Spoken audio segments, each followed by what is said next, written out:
interesting is that if you really look at it, those emotions are coming up from within us. That anger, that sadness, that heartache is coming from in here. How is it possible for someone outside of me to put an emotion inside of me? It's not possible.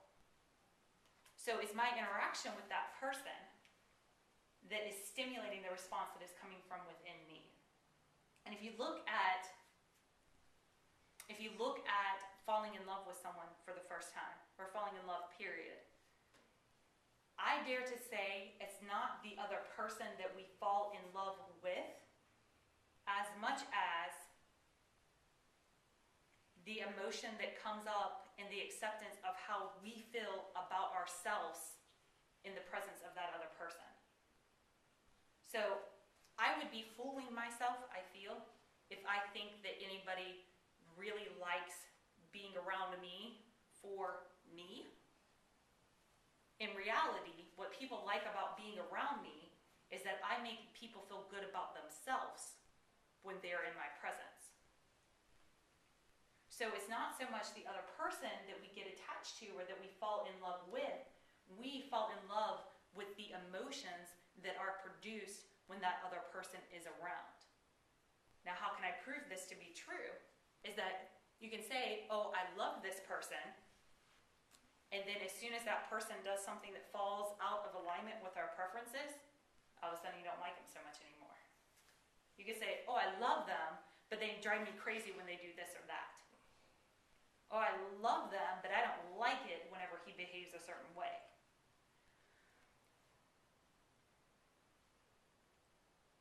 So,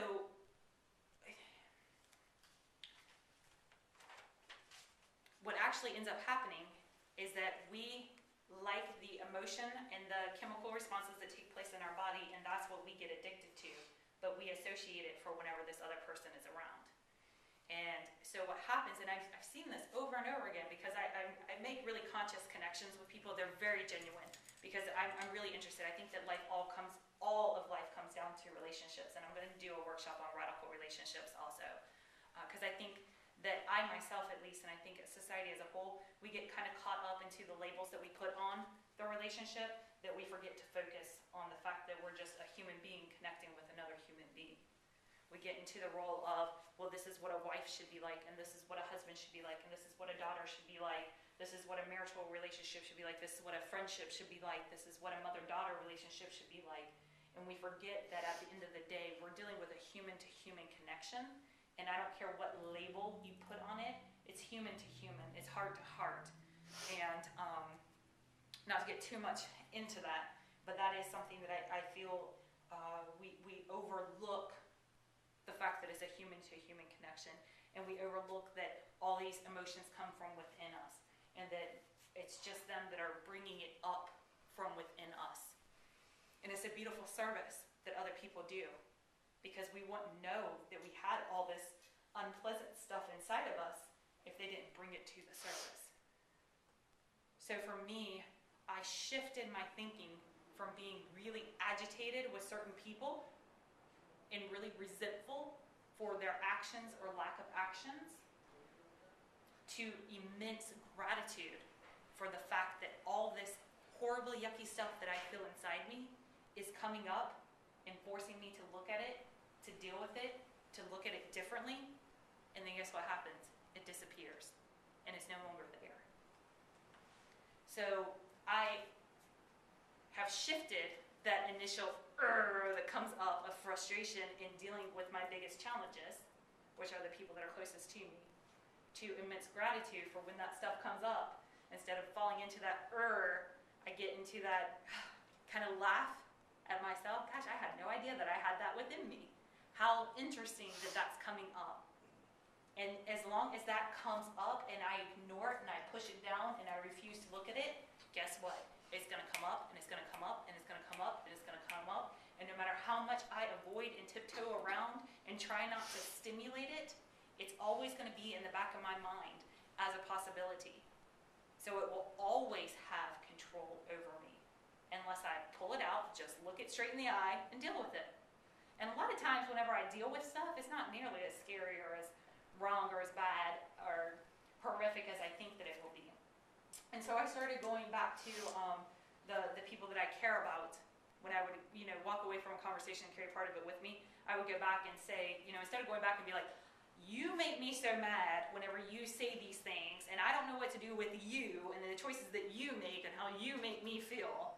Instead, I own my feelings, and I couldn't even finish that sentence of, you make me so mad. I stopped myself because it's like, wait a minute, you don't make me anything.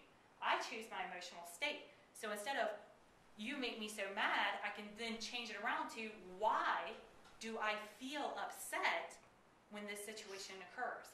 What is it about this situation that sparks within me the feelings and negative emotions that come up in with me? So perfect example, the tone of voice that my husband uses, instead of being like, why do you have to talk like a jerk all the time, which is what I wanted to say, and that was my first initial thing. Instead, I thought, why is it that authoritative tone of voice makes me feel like I have to defend myself or come up with all the answers, or why does it make me feel so insecure and so inadequate? And then I could see what was really happening. I could more accurately identify the feelings that were coming up inside of me when I looked at why that would be. Maybe I don't want to fail. Maybe that authoritative tone brings out a rebel inside me, which is very, very likely. Maybe I feel that tone of voice from some misinterpretation that I had when I was 2, 3 years old. Maybe I associate that tone of voice with me being bad or not good enough or not loved. Chances are those assessments are way more accurate than my husband's a jerk, because I know that he's not a jerk, or else I wouldn't have married him. So when I could change things around that way, it allowed me to have the power. Then when that stimulus happens, when that initial comes up, then I can remember, oh, wait, Chrissy, remember, this is just his analytical voice. This is just his thought process that he has to go through, and this is the way that it comes out. This has nothing to do with you. So to test it, I can just turn and say, you're using your analytical tone right now, and it's sounding authoritative to me, but I know that it has nothing to do with me. And he'll look at me, he'll say, right, absolutely, it has nothing to do with you. And it allows him to share what's going on in his head, which a lot of times what was going on in his head was totally different than what was going on in my head. So it allowed us the opportunity to confront the situation and to talk about it. And at the same time, if I walked away from a situation thinking, gosh, he makes me so mad, I could then go back, and instead of saying, you make me so mad when you do this, instead I could say to him, when you had just said that to me, what happened is inside me, I felt the need to be defensive. Isn't that weird? Because I know that you wouldn't be attacking me. So I'm not sure why I'm feeling defensive. And I know if I'm feeling defensive, chances are what's coming out of my mouth and my actions are probably looking defensive to you, and I'm sorry for that. And I'm going to figure out why I felt that way so that I no longer have to put you through that. Totally the same exact situation, totally different results, completely different approach. Instead of me saying, you are wrong and you need to change, and this in itself makes people stop stockpiling all the justifications or reasonings of why they're not wrong, because everybody's just looking to prove that they're right. That's how our minds work. So if we're feeling threatened, like someone's trying to say that we're wrong, you did this and you did that, and this is what I did, and we start building our case. If you can switch those tables around, take full responsibility for yourself, and tell the other person, I'm taking full responsibility for my emotions.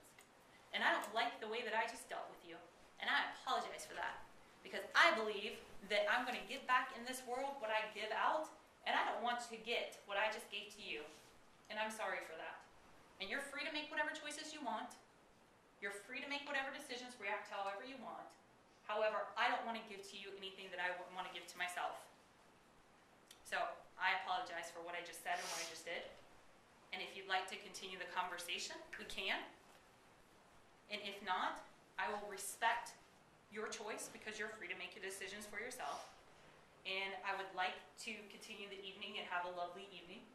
And if you're not interested in that, because I have to accept, if he turns around and says, well, you've made me mad, therefore I'm going to be mad the rest of the night, I have to allow him to be there. Even though I feel differently than him, even though I feel like I can't make him mad, that he's choosing to be mad, even though I know that. So I'll say to him, I'll say, okay, well, I'm choosing to be happy, so I'm going to go into the other room and be happy, and I'm going to allow you to choose to still be upset.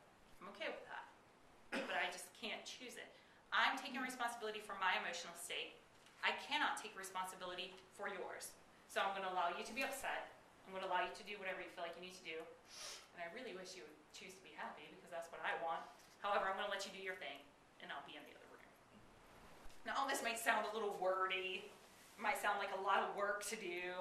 But you're going to be going through this process anyway. It's just you're going to do it in a way that doesn't serve you, which is the way that you're used to doing things. And you're going to keep getting what you've been getting. Or you can just put a little consciousness to it, choose to look at things differently, handle it out differently, and get a different result. And then you can decide which one you like better. But to me, I can allow someone to be angry and upset and mad at me if that's what they choose to do. I can allow that, because their uneasiness is not my uneasiness. I'm really